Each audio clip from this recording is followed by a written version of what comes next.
You're listening to The Plugged In Operator, part of Main Street Media. I'm Marcus. It's Friday, August 21, 2026. Here's what's on the board. Today's case study is an auto service business that grew its customer count by 350% in 6 months. The interesting part isn't the number, it's where the growth came from. It didn't come from spending more on ads. It came from becoming the shop the AI recommends. Here's the setup.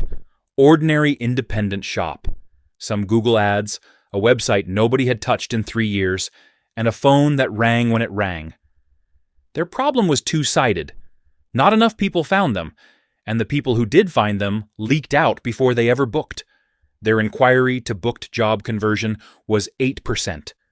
92 out of every 100 people who reached out never became a customer.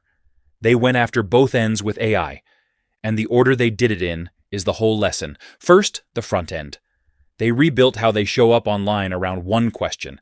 When somebody in their town types, "Who should fix the brakes on my Honda?" into ChatGPT or Perplexity, does the AI say our name?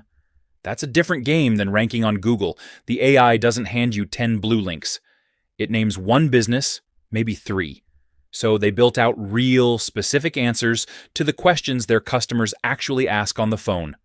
What a job costs, how long it takes, what the warranty covers, what happens if the estimate goes up mid-repair. And made sure their business profile, their reviews, and their website all told the same story.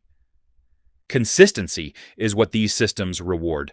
Second, the back end. They put AI on the inbound flow.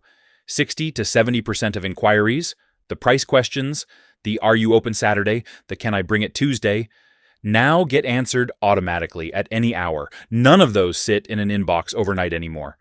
The result, over 6 months, conversion went from 8% to 14%, nearly double on the same traffic. And total client count grew 50%, because the front end was pulling more people in while the back end had stopped losing them.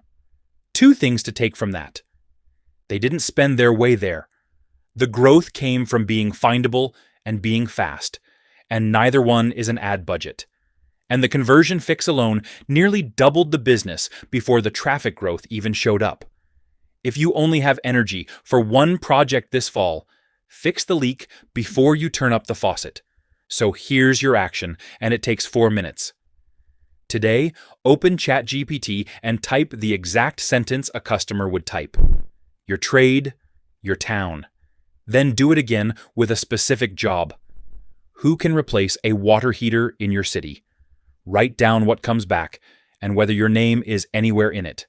That's your baseline. That little test you just ran is the whole trend I want to close on. Here's the number that should get your attention. In the 2026 Local Consumer Survey, 45% of consumers said they had used an AI tool, ChatGPT, Gemini, Perplexity, to find a local business in the past year. The year before, that number was 6%, 6 to 45 in 12 months. It is now the 3rd most common way people go looking for a business, behind search engines and review sites. And it's not just the people typing into chatbots. Google now puts an AI-written summary on top of more than 80% of local service queries. So even the customer who has never opened ChatGPT is getting an AI answer before she sees a single link. Now the gap. Roughly 87% of independent HVAC and plumbing contractors have effectively zero AI citation share in their own market. Not ranked low, not there at all. When an AI answers a question like this, it names 1 to 3 businesses and stops. There is no page 2 to climb up from. The old local marketing playbook was about ranking. Get on the first page, get in the map pack. The new one is about being named. And the businesses getting named tend to have the same 3 boring things lined up: a complete and current business profile, a steady flow of recent reviews, and a website that answers real questions in plain language instead of selling. None of that is expensive. It's just chores, and most shops don't do them. So here's what to do before the end of next week. 3 things. 1. Log into your Google Business profile and confirm every field is current. Hours, services, service area, and photos taken this year, not in 2021. 2. Text your last 10 happy customers and ask for a review, and then make that a same-day habit on every completed job going forward. 3. Add one page to your website that plainly answers the 5 questions you get asked on the phone every week, written in the words your customers actually use.